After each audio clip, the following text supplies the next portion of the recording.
Hi friends, நீங்கள் பாருங்க Tamil pop channel. இன்னைக்கு ஒரு சூப்பரான வீடியோ தான் பார்க்க போகிறோம். இந்த வீடியோவில் நம்ம என்ன பார்க்க போகிறோம்னா, ரெஸ்யூமை எப்படி நம்ம கரெக்டாக பில்ட் பண்ணுறதுன்னு தான் பார்க்க போகிறோம்.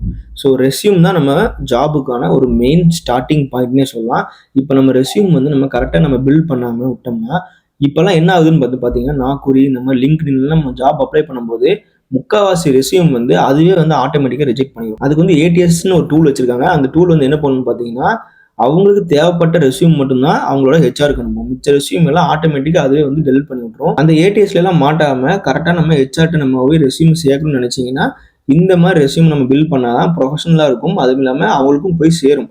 இல்லாட்டி நம்ம அனுப்புற நிறைய ரெஸ்யூம் வந்து ஆட்டோமேட்டிக்காக ரிஜெக்ட் ஆயிடும். நம்ம அப்ளை பண்ணி வச்சிருப்போம், நம்ம எல்லாமே எக்ஸ்பீரியன்ஸ் இருக்கு, நமக்கு எல்லாமே இருக்கு. ஆனால் ஜாப் அப்ளை பண்ணா ஏன் நமக்கு வந்து ரிஜெக்ட் ஆகிட்டே இருக்குன்னு நமக்கு டவுட் இருக்கும். அந்த டவுட்டுக்கான மெயின் ஆன்சரே அந்த ஏடிஎஸ் தான், அப்ளிகன்ட் ட்ராக்கிங் சிஸ்டம் சொல்லுவாங்க. அது வந்து நீங்க எங்க அப்ளை பண்றீங்களோ அவங்களுக்கு எந்த மாதிரி ஜாபுக்கு தேவைப்படுதோ அதை மட்டும்தான் அது வந்து ஹெச்ஆருக்கு அனுப்பும். லட்சக்கணக்கான பேர் அப்ளை பண்ணுவாங்க. அதுல எல்லாரும் ஒரு ஜாப் ரெஸ்யூம் அவங்க பார்த்துருக்க முடியாது. அதனால வந்து அவங்களுக்கு தேவைப்பட்ட ப்ரொஃபைல் மட்டும்தான் அது வந்து அவங்களுக்கு ஷேர் பண்ணும். அப்படிப்பட்ட ஏடிஎஸ்லேருந்து எஸ்கேப் ஆகி ஹெச்ஆர்ட்ட நம்ம எப்படி போய் அந்த ரெஸ்யூம் கொண்டு போய் சேர்க்கறது அப்படின்றதான் இந்த வீடியோவில் ஃபுல் அண்ட் ஃபுல்லாக பார்க்க போகிறோம். இந்த வீடியோ கண்டிப்பாக உங்களுக்கு யூஸ்ஃபுல்லாக இருக்கும். ஜாப் தேடி இருக்க உங்கள் ஃப்ரெண்ட்ஸ் அண்ட் ஃபேமிலிக்கு இந்த வீடியோ ஷேர் பண்ணுங்க, அவங்களுக்கு கண்டிப்பாக யூஸ்ஃபுல்லாக இருக்கும். இந்த வீடியோ பிடிச்சா மறக்காம லைக் பண்ணுங்க. நீங்கள் இப்போ நம்ம சேனல் புதுசாக வந்திருக்கீங்கன்னா மறக்காம நம்ம சேனலை சப்ஸ்கிரைப் பண்ணிட்டு பெல் பட்டன் நம்புங்க. அப்போ நான் போகிற அடுத்த வீடியோஸ் நோட்டிஃபிகேஷன் வரும். கண்டிப்பா எல்லா வீடியோலும் யூஸ்ஃபுல்லாக இருக்கும். மறக்காம நம்ம சேனல் சப்ஸ்கிரைப் பண்ணி. இப்போ இந்த ரெஸ்யூமை நம்ம எப்படி பில்ட் பண்றது, என்னென்ன நம்ம பண்ணணும், என்னென்ன பண்ணக்கூடாதுன்றத ஃபுல் அண்ட் ஃபுல்லாக நம்ம வீடியோக்குள்ள பார்த்து தெரிஞ்சுக்கலாம். வாங்க வீடியோக்குள்ள போகலாம்.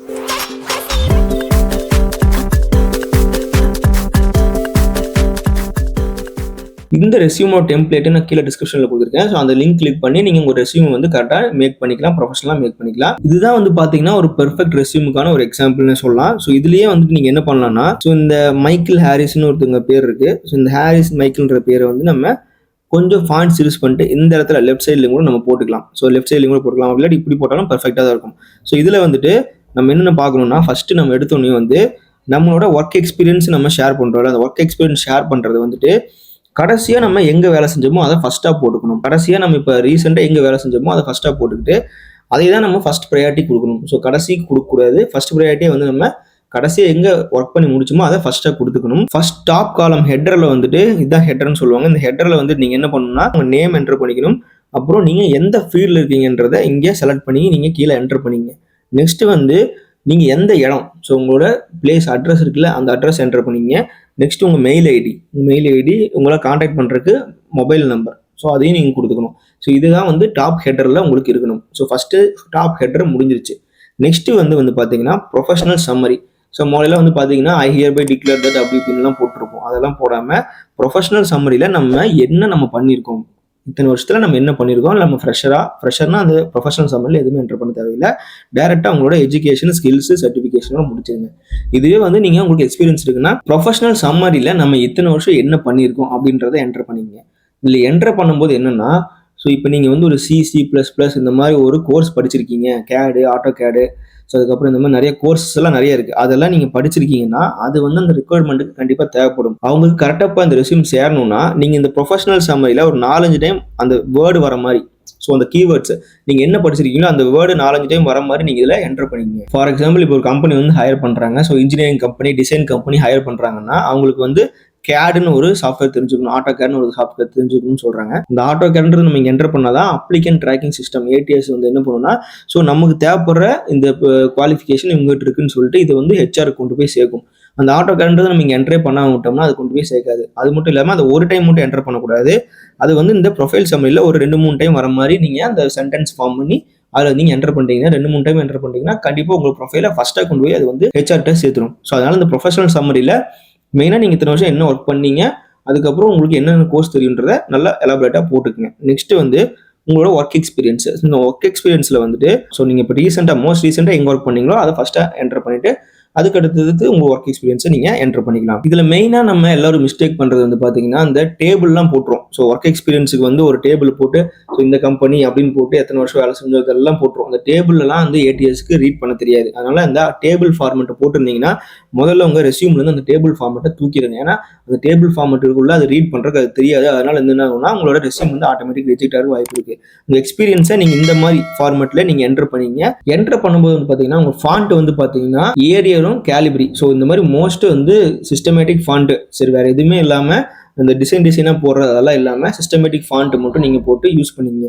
அதே மாதிரி மேலே இருக்கிற அந்த ஒர்க் எக்ஸ்பீரியன்ஸ் அந்த ஹெட்டருக்கெல்லாம் வந்து ஹைலைட் பண்ணி போல்டு கொடுத்துருங்க. ஸோ இதுதான் வந்து சிம்பிளான ஸ்டெப்ஸ் ஃபர்ஸ்ட் ஸ்டார்டிங். நம்ம முதல்ல சொன்ன மாதிரி அந்த டேபிள்லாம் என்டர் பண்ணீங்கன்னா அந்த ஏடிஎஸ்ஸால ஸ்கேன் பண்ண முடியாது. ஸ்கேன் பண்ண முடியாட்டி வந்து உங்கள் ப்ரொஃபைல் வந்து உங்கள் ரெஸ்யூம் வந்து ஷேர் ஆகாது. அதனால இந்த டேபிள்லாம் போட்டுருந்தீங்க உங்கள் ரெஸ்யூம்ல அதெல்லாம் தூக்கிடுங்க.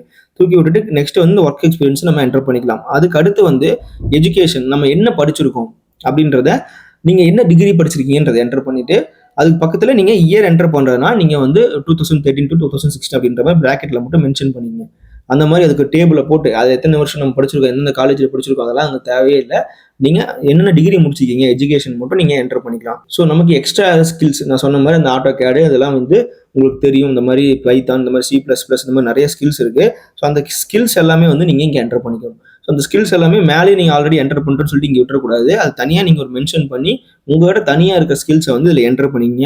ஸோ இந்த ஹாபி இதெல்லாமே வந்து தேவையில்லாதது. ஸோ ஹாபி, இந்த ஃபோட்டோ வைக்கிறது இதெல்லாமே வந்து தேவையில்லாது. இதெல்லாம் வச்சோம்னாலே ஆட்டோமேட்டிக்காக நம்மளோட ரெஸ்யூம் வந்து ரிஜெக்ட் ஆகிடும். ஸோ இந்த மாதிரி ஒரு ரெஸ்யூம் கொண்டு போய் கொடுத்தோம்னா ஃபர்ஸ்ட் இம்ப்ரெஷன்லேயே அவங்களுக்கு வந்து ஹைலைட் ஆகி ஓகேன்னு சொல்லிடுவாங்க. ஸோ இப்போ வந்து ஸ்கில்லை வந்து நம்ம என்ன ஸ்கில் நம்ம இருக்குதோ அதை வந்து இங்கே என்டர் பண்ணிக்கலாம். நெக்ஸ்ட் வந்து சர்டிஃபிகேஷன். ஸோ நம்ம சர்டிஃபிகேஷன்றது வந்து நம்ம எக்ஸ்ட்ரா நம்ம ஏதோ ஒரு லேர்ன் பண்ணிக்கோம், கோர்சஸ் லேர்ன் பண்ணியிருக்கோம், அதுக்கான சர்டிஃபிகேஷன்ஸ் எல்லாம் இருந்ததுன்னா இதில் என்டர் பண்ணுங்க. அப்படி இல்லாட்டி இந்த காலமை ஸ்கிப் பண்ணிட்டு இதை மட்டும் நீங்கள் என்டர் பண்ணால் போதும். நம்ம முதல்ல இருக்கிற ரெஸ்யூமெல்லாம் சிஸ்டமேட்டிக் ரெஸ்யூமில் என்ன பண்ணுவோம்னு பார்த்தீங்கன்னா நம்ம கீழே வந்து தனியாக பர்சனல் டீட்டெயில்ஸ்னு போட்டு நம்ம அப்பா பேர், டேட் ஆஃப் பர்த் இதெல்லாம் தேவையில்லாமல் போட்டிருப்போம். அதெல்லாம் தேவையே கிடையாது. ஸோ ரெஸ்யூமில் வந்து இது மட்டும் தான் இருக்கணும். நம்மளோட மெயினான விஷயங்கள் மட்டும் தான் இருக்கும். ரெஸ்யூம் வந்து என்னென்னா நம்மளை பற்றி சொல்கிறதுக்கு கிடையாது. ஸோ ரெஸ்யூம் முதல்ல என்னன்னு தெரிஞ்சுக்கங்க. நம்மளை பற்றி நம்ம என்னென்ன பண்ணிக்கணுன்றது சொல்கிறது கிடையாது. நம்ம ஜாப் அப்ளை பண்ணுற கம்பெனிக்கு ஒரு மார்க்கெட்டிங் ஷீட் மாதிரி தான். ஸோ நம்ம பார்த்தோன்னே நமக்கு வந்து எல்லாமே அவங்ககிட்ட இருக்குது, நமக்கு தேவையானது எல்லாமே இருக்குது அவங்ககிட்ட அப்படின்றது அவங்க தெரிஞ்சுக்கணும். ஸோ ஒரு மார்க்கெட்டிங் பண்ணுறதுனா என்ன பண்ணுவோம், ஸோ நமக்கு இதை நம்ம வந்து வித்தே ஆகணும் அப்படின்ற மாதிரி. அதே மாதிரி உங்களோட ரெஸ்யூமை வந்து நீங்கள் வந்து மார்க்கெட்டிங் பண்ணணும். ஸோ அவங்களுக்கு தேவையான பாயிண்ட்ஸ் எல்லாம் அதில் இருக்கிற மாதிரி நீங்கள் மென்ஷன் பண்ணிட்டீங்கனாலே போதும். ஆட்டோமேட்டிக்காக உங்கள் ஜாப் வந்து 100% ஓகே ஆகும். First impression is best impression சொல்லுவாங்க. ஃபர்ஸ்ட் வந்து நம்ம ரெஸ்யூம் தான் போகணும். எங்கே போனாலும் ஒர்க்குக்கு போகும்போது ரெஸ்யூம் தான் ஃபர்ஸ்ட் கேட்பாங்க. ரெஸ்யூம் தான் நம்ம ஃபர்ஸ்ட் கொடுப்போம். ஸோ அப்படி கொடுக்கும்போதே நம்ம கரெக்டான ஒரு மெத்தடில் நம்ம பண்ணி கொடுத்துருக்கோம்னா அவங்க அதிலேயே இம்ப்ரெஸ் ஆயிடுவாங்க.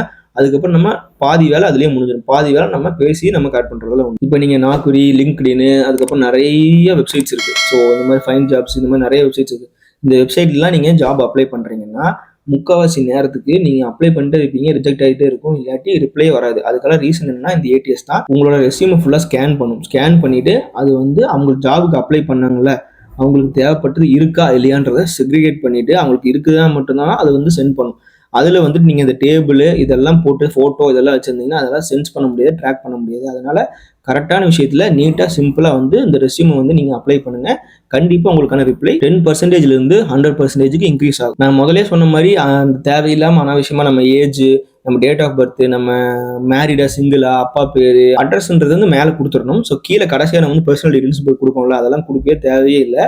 அவங்களுக்கு என்ன தேவையோ அந்த கம்பெனிக்கு என்ன தேவையோ அது மட்டும் ரெஸ்யூம்ல இருந்தால் போதும். நம்ம என்னென்ன பண்றோம்னு அவங்களுக்கு தேவை கிடையாது. இந்த ஹாபியெல்லாம் நிறைய பேர் என்டர் பண்ணியிருப்போம். அந்த ஹாபியெல்லாம் தூக்கிடுங்க. ஸோ அந்த ஹாபியெல்லாம் அவங்க தெரிஞ்சிருந்தோம், அதெல்லாம் தேவையே கிடையாது. இந்த மாதிரி ஒரு பெர்ஃபெக்டான ரெஸ்யூம் எடுத்துட்டு நீங்க போனீங்களே போதும். நீங்க ஃப்ரெஷராக இருந்தாலும் சரி, எக்ஸ்பீரியன்ஸாக இருந்தாலும் சரி, இந்த வீடியோ கண்டிப்பாக உங்களுக்கு யூஸ்ஃபுல்லாக இருக்கும். ஸோ ரெஸ்யூம் வந்து இந்த மாதிரி ரெடி பண்ணி எடுத்துட்டு போங்க. உங்களுக்கு ஜாப் வேகன்சி கிடைக்கிறது நிறைய சான்சஸ் இருக்கு. இது வந்து நீங்க ஆன்லைன்ல அப்ளை பண்றதுக்கு மட்டும் கிடையாது. நீங்க வந்து ஆஃப்லைன்ல டைரக்டா நீங்க போய் அவங்க கிட்ட நீங்க அப்ளை பண்ணும்போதும் உங்களுக்கு இதுல நிறைய ரிசல்ட் வந்து கிடைக்கும். ஸோ யூஸ் பண்ணி பார்த்துட்டு எப்படின்னு கீழே கமெண்ட் பண்ணுங்க. ஸோ இந்த ரெஸ்யூமோ டெம்ப்ளேட் வந்து நான் கீழே டிஸ்கிரிப்ஷனில் கொடுத்துருக்கேன். ஸோ அந்த டெம்ப்ளேட் யூஸ் பண்ணி நீங்கள் ரெஸ்யூம் வந்து நீங்கள் பில்ட் பண்ணிக்கங்க. இந்த வீடியோ பிடிச்சா மறக்காம லைக் பண்ணுங்க, உங்கள் ஃப்ரெண்ட்ஸ் அண்ட் ஃபேமிலிக்கு ஷேர் பண்ணுங்க. அவங்களுக்கு கண்டிப்பாக யூஸ்ஃபுல்லாக இருக்கும். ஜாப் தேடிருக்கீங்க எல்லாத்துக்குமே first and main reason resume தான். அதனால எல்லாத்துக்கும் ஷேர் பண்ணுங்க, அவங்க கண்டிப்பாக யூஸ்ஃபுல்லாக இருக்கும். நீங்க இப்போ தான் நம்ம சேனலுக்கு புதுசாக வந்திருக்கீங்க, மறக்காம நம்ம சேனல் சப்ஸ்கிரைப் பண்ணிட்டு கூட பெல் பட்டன் வந்துங்க. அப்புறம் நாம் போகிற அடுத்த வீடியோஸ் நோட்டிஃபிகேஷன் வரும். கண்டிப்பாக எல்லா வீடியோ உங்களுக்கு யூஸ்ஃபுல்லாக இருக்கும். ஸோ இதே மாதிரி நிறைய அப்டேட்டான வீடியோஸ் தெரிஞ்சுக்கணும்னா நம்ம சேனலை மறக்காம சப்ஸ்கிரைப் பண்ணிக்கங்க. இதே மாதிரி இன்னொரு சூப்பரான வீடியோ நாளைக்கு வந்து பார்க்குறேன். Keep supporting. தேங்க்யூ. பாய்.